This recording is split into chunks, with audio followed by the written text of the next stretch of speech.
Tá conosco o Leandro Quesada para conversar a respeito dessa partida. Fala, Quesada, bom dia. Tudo bem, Megali? Como é que tá? Bom dia para você, para Sheila, para Carla, para o Camarão. Olha, duas coisas que eu acho que são importantes para a gente falar desse jogo, né? Primeiro, equilíbrio total para São Paulo e Corinthians. Mesmo o Corinthians tendo essa vantagem, o São Paulo pode, com o componente campo, Morumbi, estádio lotado, 60 mil pessoas, tentar inverter essa vantagem corintiana. E os dois times, Megali, chegam numa situação em que eles poderiam estar bem melhor, não é? Por exemplo, São Paulo hoje não tem o Luciano, artilheiro da temporada ao lado do Caleri. O Rames Rodrigues poderia já ter tido uma rodagem, uma minutagem para ser titular hoje. Caio Paulista, que tem sido importante nos últimos jogos, é ali, né? Um cara que ataca muito bem, está fora do jogo. E do lado do Corinthians, com os problemas, velhos problemas de sempre. Além de não ter mais o Roger Guedes, que foi cumprir aí um sonho de criança, jogando no Catar, o Moscardo está mais ou menos, mostrou isso no jogo contra o Curitiba. O Rojas, que jogou uma partida e meia e foi bem no primeiro jogo, teve uma contusão um pouco mais séria, fica no banco. E o grande craque da companhia, que é o Renato Augusto, que é sempre uma interrogação, né? Pode entrar, jogar os 90 minutos e arrebentar, ou pode se arrebentar também e deixar o time durante o jogo. Então, muito equilíbrio, mas dois times que poderiam chegar numa situação melhor hoje à noite no Morumbi para disputar essa vaga, essa grande final para a Copa do Brasil, para pegar Grêmio ou Flamengo, que vão do outro lado também disputar essa outra vaga para a grande decisão. Tem sempre essa incerteza em relação ao Renato Augusto, mas eu prefiro ficar com as certezas envolvendo o Renato Augusto, sabe? Os gols. O cara que decide, o maestro do time, é verdade, enfim, eu prefiro ficar com essa parte do Renato. Ele comeu a bola, ele acabou com o São Paulo em Itaquera. Sozinho. Ele é demais, ele é demais. Se a gente tivesse um centroavante que marcasse toda a oportunidade de gol que tem... A Sheila tá olhando pra você, Yuri Alberto. Eu quero gostar do Yuri, eu gosto dele, eu quero gostar mais do Yuri Alberto, mas cara, não é possível alguém perder tanto gol quanto o Yuri Alberto perde. Não é possível, O Quesada, Camarão, agora, o que são 16 dias, né? Pensa em 2 semanas atrás, 15 dias na verdade, né? Em 2 semanas atrás, o São Paulo, um dia antes da partida, tava jogando fino da bola, havia eliminado o Palmeiras, não perdia mais pra ninguém, era o time sensação, Dorival encaixou, de repente esqueceu como é que joga a bola. Mas aí, em compensação, do nada, aparecem Rames Rodrigues e Lucas... Opa, o Papai Noel veio mais cedo esse ano. E nos últimos 16 dias, o Corinthians, que era o time que não ganhava, o time desacertado, vai cair para a segunda divisão, Luxemburgo está ultrapassado, de repente 11 jogos sem derrota. Jogando bem, virando jogos, né, sendo eficiente.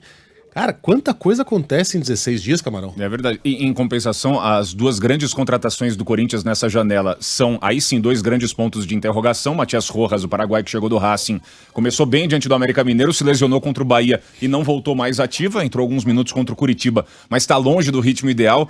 Talvez ele possa ser aquela surpresa, aquela carta dentro da manga do Luxemburgo para o jogo. Para mim vai ser uma grande surpresa se esse atleta começar a partida de logo mais. E o Lucas Veríssimo, né? Um dos grandes zagueiros aí do futebol brasileiro, que ainda também não tem minutos com a camisa do Corinthians. E o São Paulo, como você disse, Megali, Lucas Moura, Rames, né? O Rames já começou a ter algumas chances contra o Flamengo, especificamente no fim de semana. E o Lucas, ele chega para ocupar o espaço do Luciano. Em off a gente falava, né? Talvez, né? Luciano, Caleri...